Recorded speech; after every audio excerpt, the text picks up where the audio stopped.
Story 1. Germans at Meat. Of In a German Pension, by Katherine Mansfield. Bread soup was placed upon the table.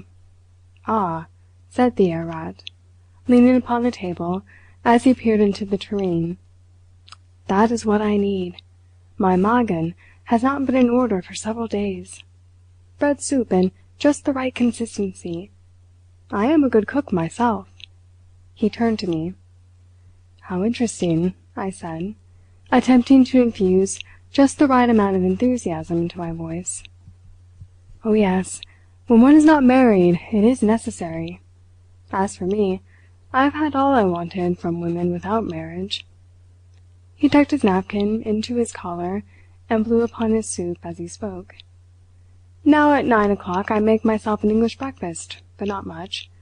4 slices of bread, 2 eggs, 2 slices of cold ham, 1 plate of soup, 2 cups of tea. That is nothing to you." He asserted the fact so vehemently that I had not the courage to refute it. All eyes were suddenly turned upon me. I felt I was bearing the burden of the nation's preposterous breakfast, I who drank a cup of coffee while buttoning my blouse in the morning. "Nothing at all," cried Herr Hoffmann from Berlin. "Ach, when I was in England in the morning I used to eat." He turned up his eyes and his moustache, wiping the soup drippings from his coat and waistcoat. "Do they really eat so much?" asked Fräulein Stiegelauer. "Soup and baker's bread and pig's flesh and tea and coffee and stewed fruit and honey and eggs and cold fish and kidneys and hot fish and liver. All the ladies eat too, especially the ladies." "Certainly. I myself have noticed it when I was living in a hotel in Leicester Square," cried the Herr Rat. "It was a good hotel, but they could not make tea. Now—" "Ah, that's one thing I can do," said I, laughing brightly.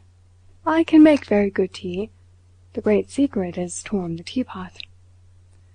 "Warm the teapot," interrupted the Herr Rat, pushing away his soup plate. "What do you warm the teapot for? Ha ha ha, that's very good.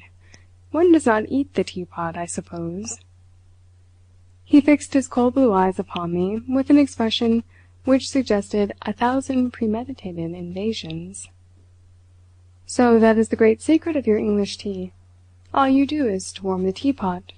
I wanted to say that was only the preliminary canter, but could not translate it, and so was silent.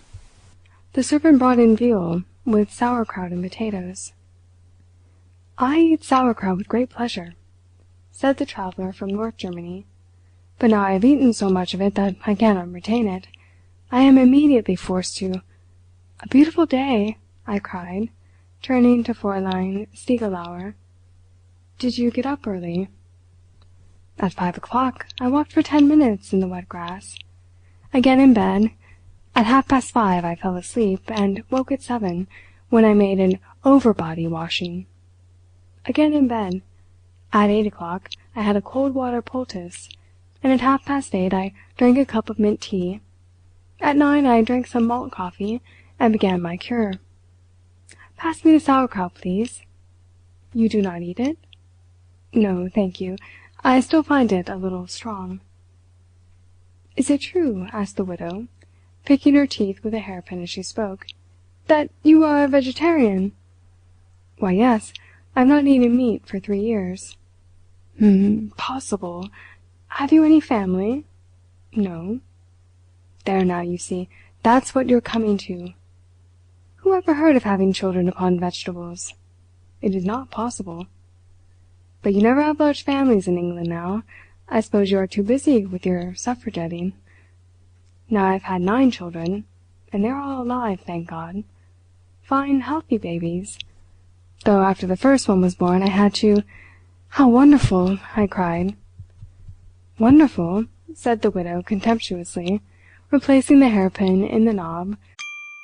Sample complete. Ready to continue?